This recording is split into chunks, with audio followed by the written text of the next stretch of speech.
அங்கே ஊருக்கே கூட்டிட்டு போகலாம் இல்லை? இப்போ எல்லாருக்கும் தெரிஞ்சிருக்குல்ல, சார்ட் அவுட் பண்ணல, நம்ம சார்ட் அவுட் பண்ணிக்கலான்னு. இல்லை இல்லை இவ ஃப்ரெண்ட்ஸ் எல்லாம் இருக்கோம் இல்லை, ஏன்னா நமக்கு 2 பேருக்கு கல்யாணம் பண்ண ஃப்ரெண்ட்ஸே இருக்குல்ல, அவங்களெல்லாம் கூப்பிட்டுட்டு ஒரு மீட்டிங் வச்சுட்டு இதை சரி பண்ணலாம்ல. எதுக்கு அவங்க முயற்சி பண்ண மாட்டாங்க? அது எதுக்கும் வந்தாங்க போயிட்டாங்க, அவ்வளோதான். அவங்களுக்கு எல்லாம் இன்டர்வியூ கொடுக்குற டைமு கொஞ்சம் அவங்க வைஃபுக்கு ஒரு 1/2 hour கொடுத்துருந்தா இவ்வளோ பிரச்சனையே போயிருக்காது. ஒரு உமன் தான் வந்து இன்னொரு உமனுக்கு சப்போர்ட்டாக இருக்கணும்.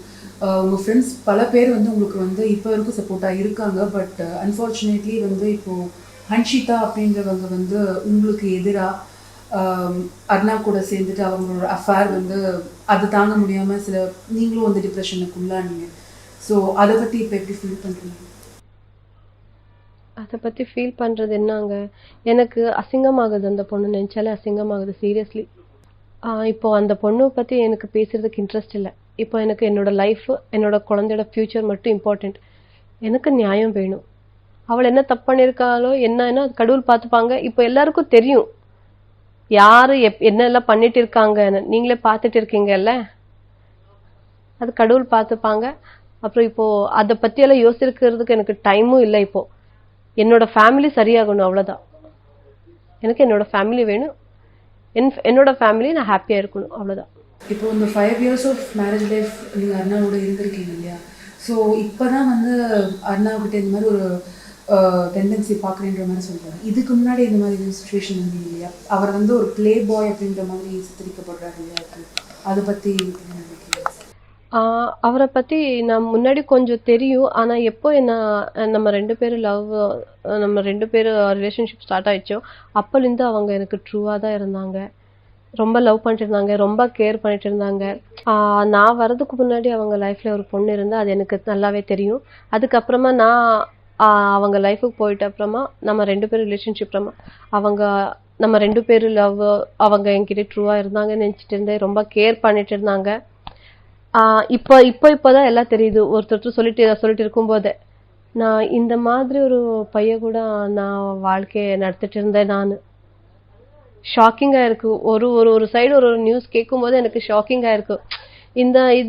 நம்ம அந்த மலேசியன் பொண்ணுக்கிட்ட அமௌண்ட் கேட்டது அது ஒரு மாதிரியானா, இல்லை வேற பொண்ணு பிளே பாய் மாதிரி இருக்குல்ல, அது கேட்கும் போதே எனக்கு ஷாக்கிங்கா இருக்கு.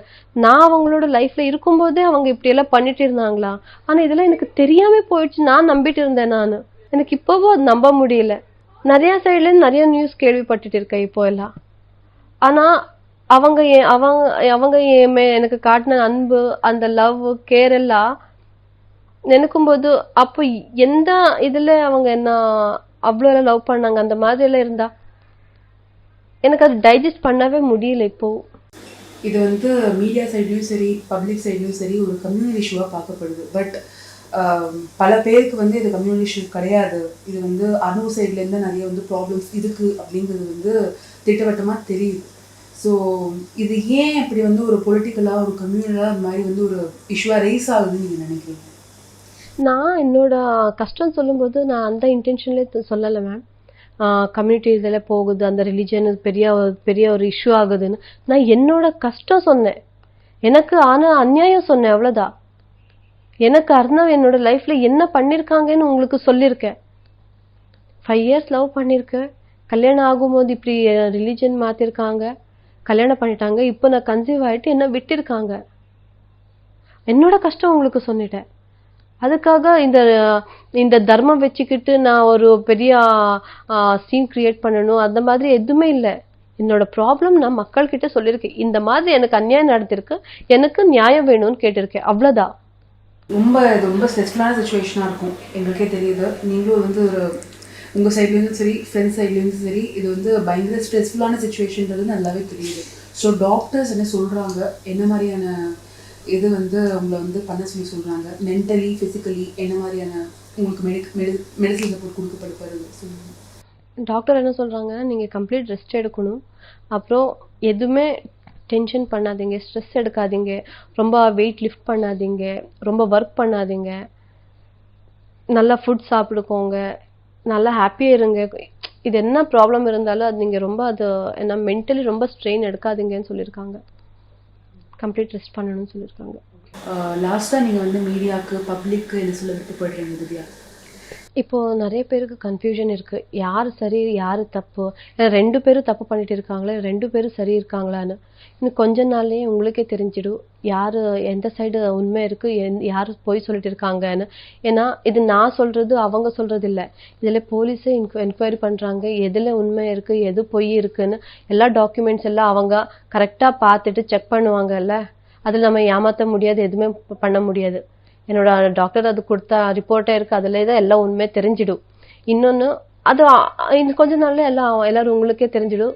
அப்போ நீங்களே புரிஞ்சுப்பீங்க, ஆமா இவங்க சரி, இத்தனை நாள் இவங்க தப்புன்னு நினைச்சிட்டு இருந்தா நீங்களே புரிஞ்சுப்பீங்க. இன்னொன்னு என்ன சொல்லணும்னா, நான் தமிழ்நாடு சிஎம் சார் ரொம்ப தேங்க்ஸ் சொல்றேன். அவங்களுக்கு மனைவி செஞ்சதுனால தான் எனக்கு இப்போ தமிழ்நாடு விமென் கமிஷனர் இருந்து எனக்கு ஹெல்ப் வந்திருக்காங்க. அப்படியே கர்நாடகா விமென் கமிஷன்லேருந்து தமிழ்நாடு விமென் கமிஷனுக்கு சொல்லியிருக்காங்க, நம்ம பொண்ணுக்கு ஏதோ கஷ்டப்பட்டு இருக்காங்க, கொஞ்சம் பார்த்து பண்ணுங்க, என்ன ப்ராப்ளம் இருக்குன்னு செக் பண்ணுங்க சொல்லியிருக்காங்க. அவங்க எனக்காக வந்திருக்காங்க.